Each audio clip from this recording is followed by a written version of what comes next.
Assalamualaikum warahmatullahi wabarakatuh. Alhamdulillahirabbil alamin wa bihi nasta'inu ala umuri dunya waddin wa ala alihi wa sahbihi ajmain amma ba'du. Puji beserta syukur marilah kita sama-sama panjatkan kehadirat Allah Subhanahu wa taala. Sholawat beserta salam kita curah limpahkan kepada baginda alam Nabi kita Nabi Muhammad Sallallahu Alaihi Wasallam. Tidak lupa kepada para keluarganya, para sahabatnya, dan mudah-mudahan sampai kepada kita selaku umatnya. Amin ya Allah ya Rabbal Alamin. Ananda solih dan solihah, bagaimana kabarnya hari ini? Bapak doakan senantiasa selalu diberikan kesehatan. Amin ya Allah ya Rabbal Alamin. Syukur alhamdulillah kita semua bisa bertemu kembali. Nah, sebelum memulai kegiatan pembelajaran kali ini, alangkah baiknya kita mulai dengan membaca bismillah terlebih dahulu. Bismillahirrahmanirrahim. Untuk pembelajaran pendidikan agama Islam dan budi pekerti di kelas 5 SD Amalia. Pada kesempatan kali ini kita akan mempelajari pelajaran 4, yaitu tentang kitab-kitab Allah Subhanahu wa ta'ala.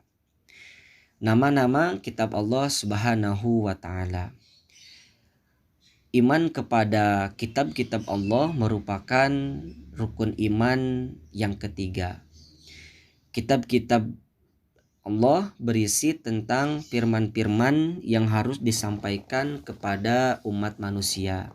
Kitab tersebut diturunkan oleh Allah Subhanahu wa taala kepada nabi dan rasul melalui malaikat Jibril.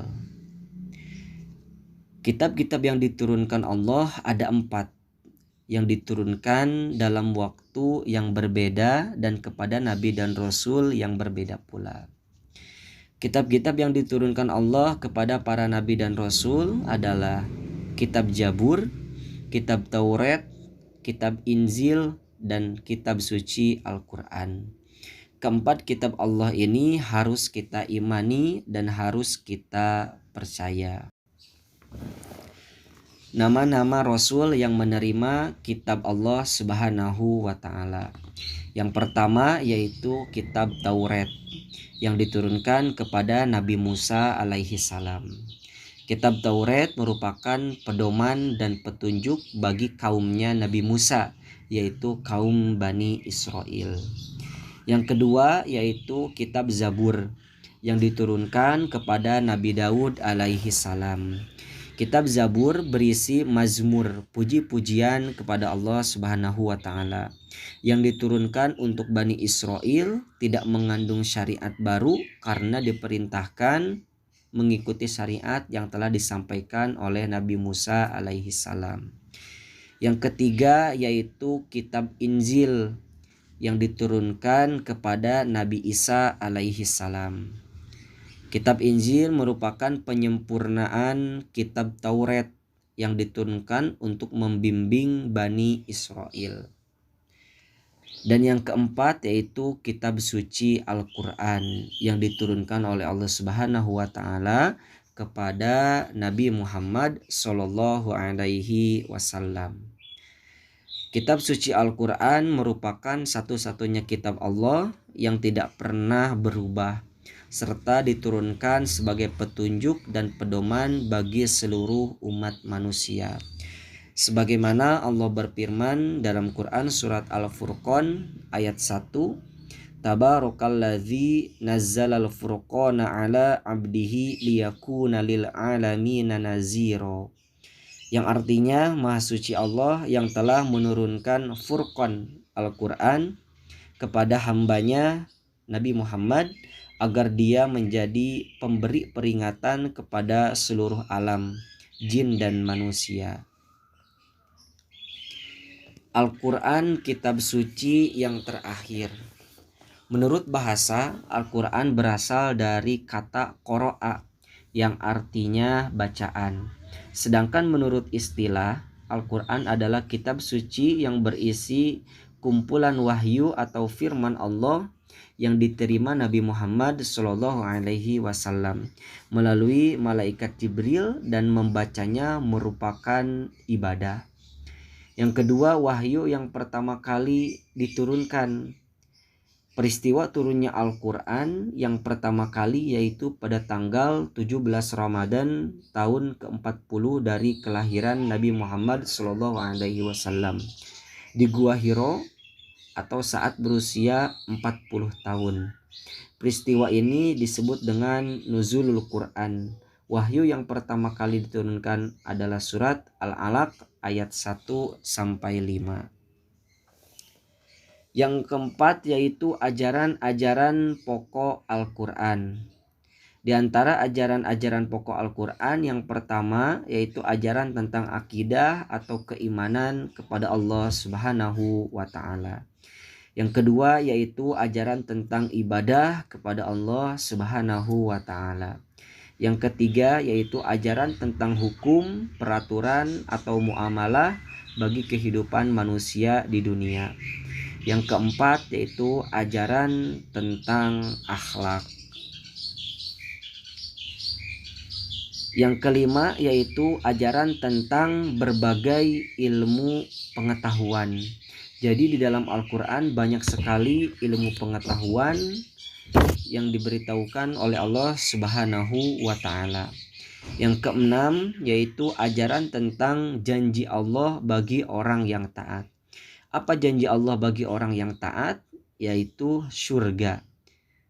Ada pula balasan bagi orang yang tidak taat, yaitu neraka. Yang ketujuh di antara ajaran-ajaran pokok Al-Quran yaitu ajaran tentang tarikh atau kisah Nabi dan Rasulnya Allah Subhanahu wa Ta'ala. Kemudian yang kelima yaitu keistimewaan kitab suci Al-Quran. Anak-anak yang solih dan solihah harus mengetahui nih, Al-Quran terdiri atas 30 juz, 114 surat, 114 surat, dan 6.666 ayat.